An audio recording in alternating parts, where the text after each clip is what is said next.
So I sell a lot of books, and sometimes I find books with a little bit of writing in them. And sometimes I find books with a lot of writing in them. Wow. This person was going through something. Make them stronger, pure, renewed.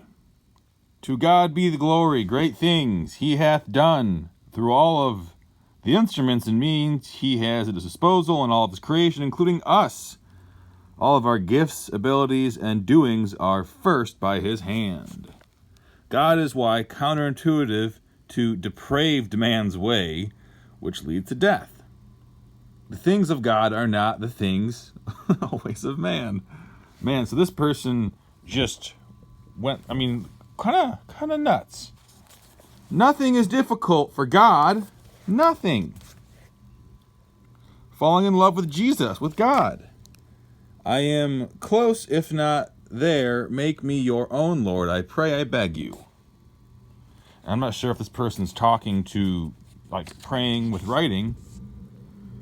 This is the tension in which Christians must be lived, always striving, always be threatened, challenged, tempted.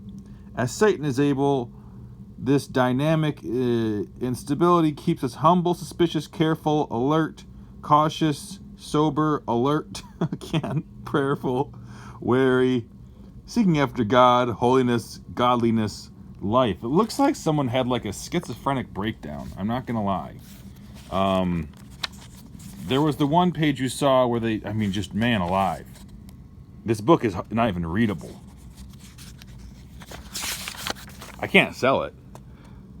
God's grace must be seen, experienced as the fruit of our struggles.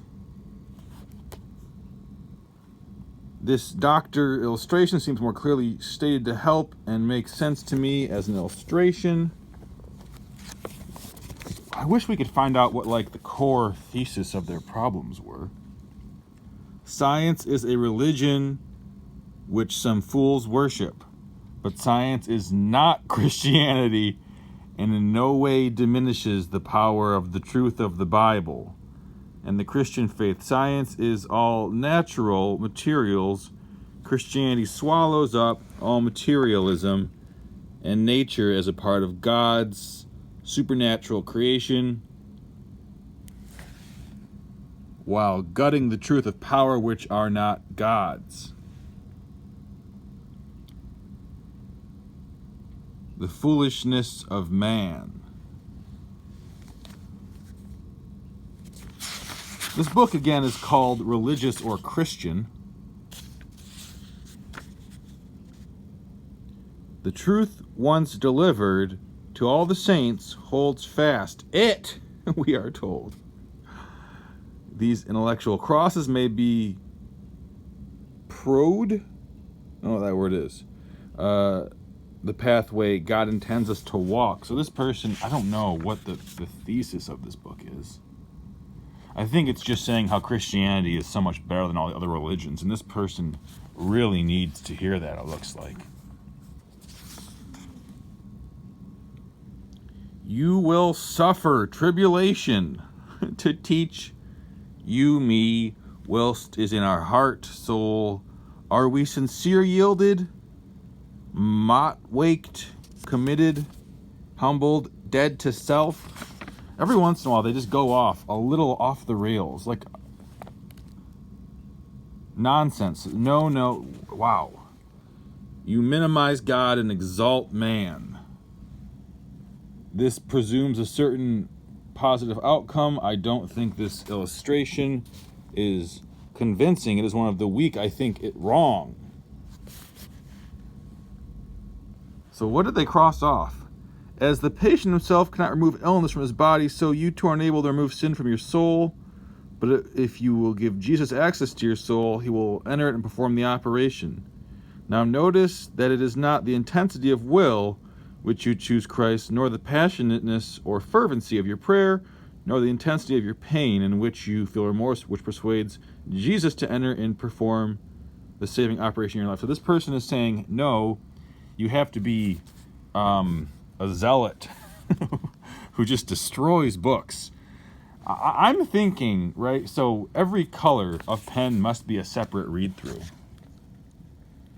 This explanation is all presented in a simple-minded, almost arrogant, certainly presumptuous human perspective, which is funny because the only way you could say it's not a human perspective is if you had some sort of holy perspective, which again is pretty presumptuous and arrogant in itself.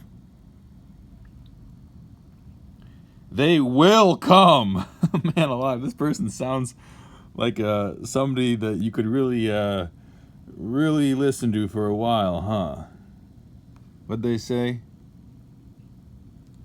Making the most important part of conversation, justification, man's choice, or permission to God, is, I think, offensive to God. Okay. It's a glory which he shall not share. I would love to know what this person's idea of what, oh man, a devout Christian should be like. Or just, I suppose they would say that you can only be devout if you are a Christian, because if you aren't devout, you are insulting God. This seems shallow reasoning and limits God's sovereignty and salvation. If human man is able to avoid being converted, then salvation must finally rest in deciding in the hands of the Creator rather than the omnipotent, all-powerful hands of the Creator. I think the good Dr. Halsey has overlooked or simplified or misinterpreted the whole truth about the inheritance. It is not that simple, Dr. O.H.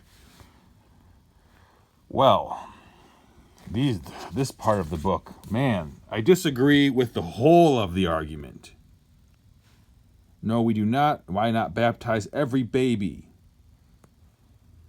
Yeah, I think this guy really I assume it was this guy, Philip A. Freitheim.